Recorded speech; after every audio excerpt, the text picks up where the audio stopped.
Hello बच्चों, स्वागत है आपका Deewani NEET and JEE YouTube channel में। मैं प्रांशु अग्रवाल और जैसे कि आप लोगों को पता है कि हमने अपने यूट्यूब चैनल पर एचसी वर्मा सर के बुक की सीरीज स्टार्ट की हुई है, जिसमें मैं चैप्टर नंबर 1 ऑलरेडी आपको कवर करा चुका हूँ। चैप्टर नंबर 2 की आज लास्ट क्लास है, जिसमें मैं आज आपके साथ ऑब्जेक्टिव सेकंड कवर करने वाला हूँ। ऑब्जेक्टिव फर्स्ट एंड एक्सरसाइज के क्वेश्चन में ऑलरेडी आपको प्रोवाइड करा चुका हूँ। तो आज हम डिस्कस करेंगे objective seconds of chapter 2 HC Verma sir की बुक, ठीक है, पार्ट 1 के। चलिए, तो क्वेश्चन ऑब्जेक्टिव नंबर सेकंड में जो क्वेश्चन नंबर 1 दिया गया है वो क्या कह रहा है, this situation may be described by using different sets of coordinate axis. Different coordinate axis का यूज करके एक सिचुएशन को डिस्क्राइब किया गया है ना, एक्सिस की हेल्प से डिस्क्राइब किया गया है, सीधी सी बात है। Which of the following do not depends orientation of axis. Axis के ओरिएंटेशन पर कौन सी क्वांटिटी इस पर डिपेंड नहीं करेगी। सबसे पहले तो आपको पता होना चाहिए कि जो एचसी वर्मा सर के ऑब्जेक्टिव सेकंड्स होते हैं वो मल्टीपल चॉइस यानी कि more than one correct option वाले क्वेश्चंस होते हैं, यानी कि इनका आंसर एक से ज्यादा ऑप्शन में सही हो सकता है।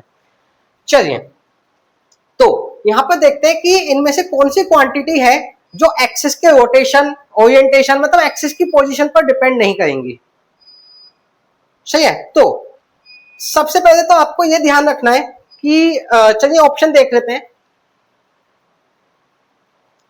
The value of a scalar, scalar की वैल्यू क्या किसी एक्सिस पर डिपेंड करेगी? नहीं करेगी भाई, स्केलर है, उसकी तो डायरेक्शन वगैरह कुछ होती नहीं है, जितना मैग्नीट्यूड है उतना ही रहेगा, चाहे एक्सिस कहीं भी हो ना। तो स्केलर की तो डिपेंड नहीं करेगी, तो इसका मतलब पहला ऑप्शन सही है। यही पूछे है कि कौन डिपेंड नहीं करेगा, लेकिन पहला ऑप्शन सही हो गया तो यही मत रुक जाना, एक से ज्यादा ऑप्शन करेक्ट हो सकते हैं इसमें। चलिए, दूसरा है component of a vector. Vector का कंपोनेंट क्या एक्सिस के ओरिएंटेशन पर डिपेंड करेगा कि एक्सिस कहां है? बिल्कुल करेगा। क्यों? क्योंकि कंपोनेंट का कॉन्सेप्ट मैंने आपको अपनी प्रीवियस वीडियो जिसमें ऑब्जेक्टिव फर्स्ट आपके साथ डिस्कस किए थे या एक्सरसाइज में भी बताया था कि भाई कंपोनेंट फाइंड आउट करते समय हमें एक्सिस के साथ एंगल देखना होता है। अगर एक्सिस का ओरिएंटेशन चेंज हुआ दैट इज एंगल चेंज हो गया, और अगर एंगल चेंज हुआ तो कंपोनेंट की वैल्यू भी चेंज हो जाएगी। इसका मतलब वेक्टर का जो कंपोनेंट होता है वो एक्सिस के ओरिएंटेशन पर डिपेंड करता है। इसका मतलब बी ऑप्शन सही नहीं होगा। इन्होंने पूछा है कौन नहीं करता है। सी ऑप्शन, अ वेक्टर, क्या कोई वेक्टर एक्सिस के ओरिएंटेशन पर डिपेंड करेगा? तो नहीं करेगा। क्यों? क्योंकि वेक्टर के अंदर क्या होता है, मैग्नीट्यूड और डायरेक्शन होती है। डायरेक्शन ईस्ट वेस्ट नॉर्थ है ना, तो वेक्टर जिस डायरेक्शन में है उसी डायरेक्शन में रहेगा, चाहे एक्सिस कहीं भी हो जाए। भाई ईस्ट में है तो ईस्ट में ही रहेगा ना, एक्सिस तो कहीं भी घूमे। और जितना मैग्नीट्यूड है मैग्नीट्यूड भी चेंज नहीं होगा। इसका मतलब कोई भी वेक्टर क्वांटिटी एक्सिस के रोटेशन पर डिपेंड नहीं करती है। इसका मतलब सी ऑप्शन भी सही होगा। The magnitude of a vector, magnitude तो चेंज ही नहीं होता। अगर मैग्नीट्यूड चेंज होता तो स्केलर भी चेंज हो जाता फिर तो। इसका मतलब डी ऑप्शन भी डिपेंड नहीं कर रहा है। इसका मतलब इस क्वेश्चन में 3 ऑप्शन सही हैं हमारे। कौन कौन से? ए, सी एंड डी। क्लियर हुई बात या नहीं? अगर क्लियर है तो जल्दी से नोट डाउन कर लीजिए क्वेश्चन को और आगे क्वेश्चन नंबर 2 की तरफ मूव करते हैं। अब अगर क्वेश्चन नंबर 2 की बात करें तो क्वेश्चन नंबर 2 में क्या है कि सी वेक्टर जो है वो ए वेक्टर प्लस बी वेक्टर के इक्वल है। सबसे पहले तो ऐसा समझो कि अगर दो वेक्टर का एडिशन हो रहा है तो इसका मतलब जो सी है ना वो ए और बी का रिजल्टेंट है ना। ठीक है, तो अगर मैं रिजल्टेंट की बात करूं तो इसका मतलब सी का जो मैग्नीट्यूड होगा वो इक्वल टू होगा ए का स्क्वायर प्लस बी के मैग्नीट्यूड का square plus 2ab cos theta के इक्वल। ठीक है, इसका मतलब अब अलग अलग केसेस बनेंगे। If theta equal to 0 degree हो जाए तो सी इक्वल टू यहां से आता है ए प्लस बी के इक्वल। आप लोगों को पता होगा है ना, थीटा की वैल्यू 0 पुट करोगे cos 0 1 हो जाएगा, A square plus B square plus 2ab, A plus B का होल स्क्वायर हो जाएगा, स्क्वायर से अंडर रूट कटेगा, सी इक्वल टू कितना मिलेगा? ए प्लस बी। और अगर थीटा इक्वल टू 0 हो जाए, सॉरी 90 हो जाए, ठीक है, तो 90 हो जाएगा तो ये cos 90 की वैल्यू 0 हो जाएगी, सी का कितना आएगा? Under root of A square plus B square. ठीक है, उसको मत देखो अब। अब अगर ऐसे समझो कि अगर थीटा की वैल्यू 180 हो जाए, तो अगर थीटा की वैल्यू 180 हो जाएगी तो cos 180 की वैल्यू क्या होती है? -1। इसका मतलब अब बनेगी condition A square plus B square minus 2ab। इसका मतलब a माइनस बी का होल स्क्वायर से अंडर रूट हट जाएगा तो c इक्वल टू आएगा mod of A minus B. Mod क्यों लगाया है? क्योंकि मैग्नीट्यूड हमेशा पॉजिटिव आता है, तो यहाँ हो सकता है ए बड़ा हो या बी बड़ा हो, है ना, तो मोड लगा दिया ताकि पॉजिटिव आ जाए, आना ए माइनस बी के इक्वल है, सही है। तो अगर मैं किसी भी दो वेक्टर के रिजल्टेंट की बात करूं तो मैक्सिमम रिजल्टेंट कितना हो सकता है? ए प्लस बी के इक्वल, और मिनिमम कितना हो सकता है? ए माइनस बी के इक्वल। इसका मतलब है कि जो सी है, सी का मैग्नीट्यूड ए प्लस बी से कम होगा और ए माइनस बी से ज्यादा होगा। इसका मतलब ये भी हो सकता है कि सी का मैग्नीट्यूड ए से भी कम हो, है ना, ए से तो कम हो गई क्योंकि ए में से बी माइनस हो रहा है, तब जाकर के सी मिल रहा है। या ऐसा भी हो सकता है कि सी का मैग्नीट्यूड बी से भी कम हो, समझो। तो ये कंडीशन यहाँ पर अप्लाई हो सकती हैं। अब समझते हैं, अच्छा मैंने ऐसा क्यों बोला कि सी जो है बी से भी कम हो? क्योंकि ए माइनस बी है। अब मान लो ए का मैग्नीट्यूड है 5 और बी का मैग्नीट्यूड है 4, तो सी का मैग्नीट्यूड कितना आएगा? 1, जो कि बी से भी कम होगा, और ए से तो कम होगा ही होगा हमेशा। क्लियर हुई बात? चलिए, तो अब देखते हैं इस जितना समझाया इनमें से कौन सा ऑप्शन सही है हमारा। ए ऑप्शन क्या है कि सी का जो मैग्नीट्यूड होगा वो हमेशा ए से बड़ा होगा, पॉसिबल ही नहीं है, ठीक है। सॉरी, पॉसिबल तो है अगर थीटा की वैल्यू 0 है, तो पॉसिबल तो है, लेकिन हमेशा नहीं होगा, छोटा भी तो हो सकता है। तो ये गलत लिखा है, always greater than A is wrong. It may be होता, अगर मे बी होता तो ये ऑप्शन सही हो जाता। चलिए, it is possible to have c less than a and c less than b. ये क्या ये पॉसिबल है कि सी का जो मैग्नीट्यूड है वो ए से कम हो और बी से भी कम हो? तो बिल्कुल पॉसिबल है, अभी आई है कंडीशन, इसका मतलब बी ऑप्शन सही है। अब सी ऑप्शन की बात करें, सी ऑप्शन में क्या है? C is always equal to A plus B. C A plus B के इक्वल हो सकता है, कब? जब थीटा 0 होगा, लेकिन हमेशा नहीं होगा। लेकिन इन्होंने बोला है ऑलवेज, यानी कि इनके अकॉर्डिंग हमेशा होना चाहिए, जो कि गलत है। C option, C is never equal to A plus B. C कभी ए प्लस बी के इक्वल नहीं हो सकता है जब थीटा 0 होगा, है ना। इसका मतलब डी भी गलत है। तो इस पूरे क्वेश्चन में एक ही ऑप्शन सही है, बी ऑप्शन। क्लियर हुई बात? जल्दी से देख लीजिए, समझ लीजिए। किसी बच्चे को कोई डाउट हो तो कमेंट बॉक्स में बताइए, ताकि मैं आपके डाउट का सॉल्यूशन आपको प्रोवाइड करवा पाऊँ।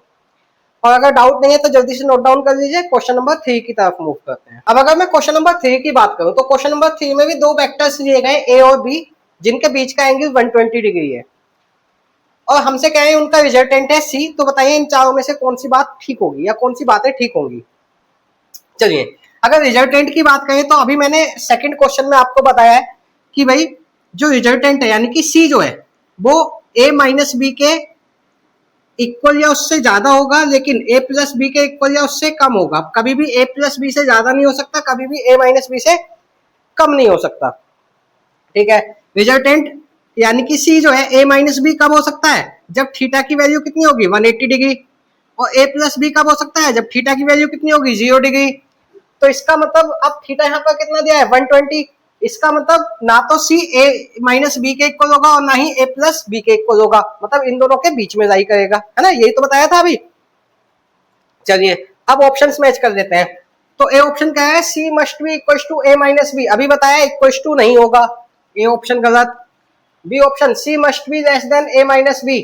ए माइनस बी से छोटा पॉसिबल है क्या? सी नहीं, ए माइनस बी से बड़ा होगा हमेशा। यह इक्वल टू हो सकता था जब थीटा 180 होता, लेकिन 180 है नहीं, तो सी जो है ए माइनस बी से बड़ा होगा, छोटा नहीं हो सकता। इसका मतलब बी ऑप्शन गलत। C must be greater than A minus B, बिल्कुल सी जो है ए माइनस बी से बड़ा होगा 120 के केस में। सी में b equal to A minus B. A minus b के इक्वल हो सकता है क्या? नहीं हो सकता। यहाँ पर हो सकता था अगर थीटा की वैल्यू 180 होती तो, लेकिन यहाँ पर थीटा की वैल्यू क्या है? 120। इसका मतलब डी ऑप्शन भी गलत। तो हमारा इस क्वेश्चन में भी एक ही ऑप्शन सही है, जिसको हम सी कह सकते हैं, ठीक है। चलिए, आई होप की क्वेश्चन समझ आ गया होगा। इसको जल्दी से नोट डाउन कीजिए, और अगर कोई डाउट है तो जल्दी से मुझे बताइए, ताकि मैं आपके डाउट को सोल्व करवा पाऊँ। कमेंट बॉक्स में बताइए, ठीक है। और क्वेश्चन नंबर 4 की तरफ मूव करते हैं। तो अब अगर हम क्वेश्चन नंबर 4 की बात करें, क्वेश्चन नंबर 4 में कहा जा रहा है the x component of the resultant of several vectors. बहुत सारे वेक्टर्स हैं, उनका जो रिजल्टेंट है, रिजल्टेंट का अगर हम एक्स कंपोनेंट फाइंड आउट करें तो उसके बारे में इनमें से कौन से ऑप्शन सही होंगे वो पूछा है। चलिए, तो रिजल्टेंट के एक्स कंपोनेंट की बात कर रहे हैं हम। पहला ऑप्शन कह रहा है कि is equal to the sum of the X components of the vector. Vector के रिजल्टेंट का जो x कंपोनेंट होगा वो इक्वल्स टू होगा sum of x components of all those vectors. ऐसे समझो जैसे बहुत सारे वेक्टर्स होते हैं ना, ये बहुत सारे वेक्टर्स हैं, तो इन सबका हम रिजल्टेंट कैसे फाइंड आउट करते हैं? इन सबका हम रिजल्टेंट फाइंड आउट करते हैं कंपोनेंट्स करके।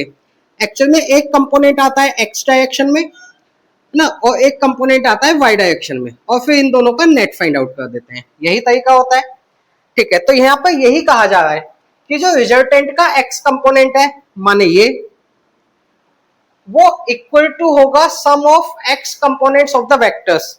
एक्चुअल में ये है क्या? तो ये इन सभी वेक्टर्स के एक्स कंपोनेंट का ही तो सम है, जो कि रिजल्टेंट का भी एक्स कंपोनेंट है। इसका मतलब ए ऑप्शन सही है बिल्कुल, कि जो रिजल्टेंट का एक्स कंपोनेंट होगा वो इक्वल टू होगा sum of X components of all the vectors.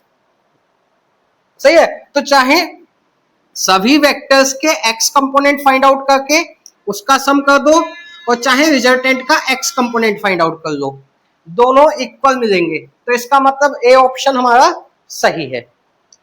चलिए दूसरे में कह रहे हैं कि may be smaller than the sum of the magnitudes of the vectors. X components जो है इन वेक्टर्स के मैग्नीट्यूड के सम से कम हो सकता है। तो बिल्कुल बताया था मैंने कि जो कंपोनेंट है वो खुद वेक्टर से कम हो सकता है, इक्वल्स टू भी हो सकता है, कम भी हो सकता है, लेकिन बड़ा नहीं होगा। तो मे बी स्मॉलर बिल्कुल सही है। सी ऑप्शन क्या है? May be greater than the sum of the magnitudes of the vectors. Vectors के मैग्नीट्यूड से ज्यादा हो जाएगा क्या एक्स कंपोनेंट? कभी नहीं, है ना। अभी मैं पूरी वीडियो में इसी बात को आपके साथ डिस्कस करते हुए चल रहा हूं। Next, may be equal to the sum of the magnitude of the vectors. अभी बताया था, है ना, कि या तो छोटा हो सकता है या इक्वल हो सकता है, बड़ा नहीं होगा। तो ये फोर्थ ऑप्शन में क्या है कि इक्वल हो सकता है, तो बिल्कुल हो सकता है। तो इस क्वेश्चन नंबर 4 के 3 ऑप्शन सही हैं, A, B and D. C option is wrong, ठीक है।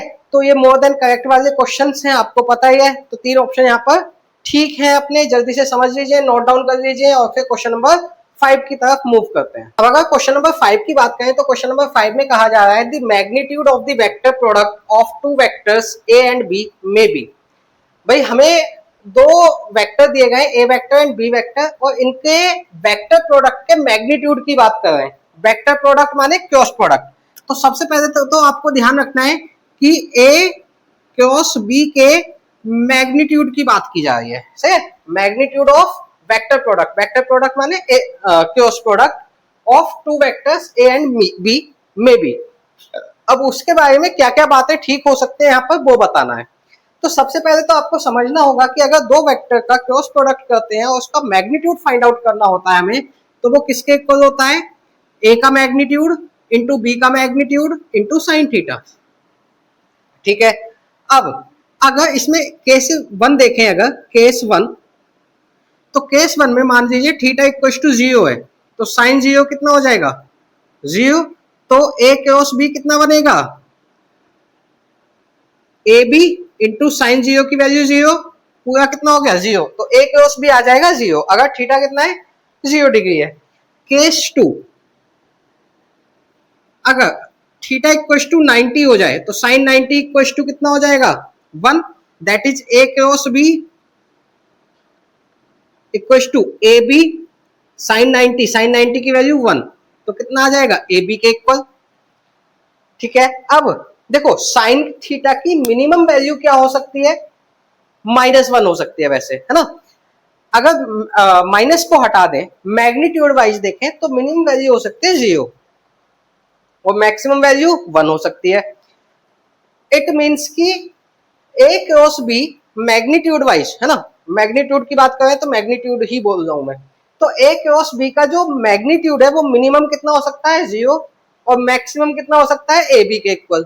इसका मतलब हमारा जो ए क्रॉस बी का मैग्नीट्यूड होगा वो 0 हो सकता है, ए बी के इक्वल हो सकता है, या 0 से बड़ा और ए बी से छोटा हो सकता है। सही है। उसी पर बेस्ड ये क्वेश्चन है, चलिए देखते हैं। क्या है कि जो मैग्नीट्यूड है वो greater than a b, greater than a b हो सकता है क्या? नहीं हो सकता, है ना। बताया है कि छोटा या इक्वल टू हो सकता है।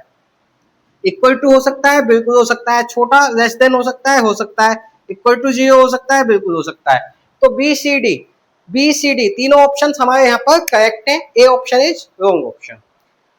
ठीक है, तो मुझे लगता है कि ये क्वेश्चन भी आपको समझ आ गया होगा। अगर समझ आ गया है तो जल्दी से इसको नोट डाउन कर लीजिए और बताइए अगर आज की वीडियो में किसी भी क्वेश्चन में कोई डाउट है तो आप मुझे कमेंट बॉक्स में बता सकते हैं, मैं आपके डाउट्स का सॉल्यूशन आपको जरूर प्रोवाइड कराऊंगा। अगर अभी तक आपने गूगल फॉर्म को फिल नहीं किया है तो आप लिंक ओपन करके गूगल फॉर्म को फिल कर दीजिए, साथ में चैनल को सब्सक्राइब कर लीजिए, वीडियो को लाइक करके फ्रेंड के साथ शेयर करना ना भूलें।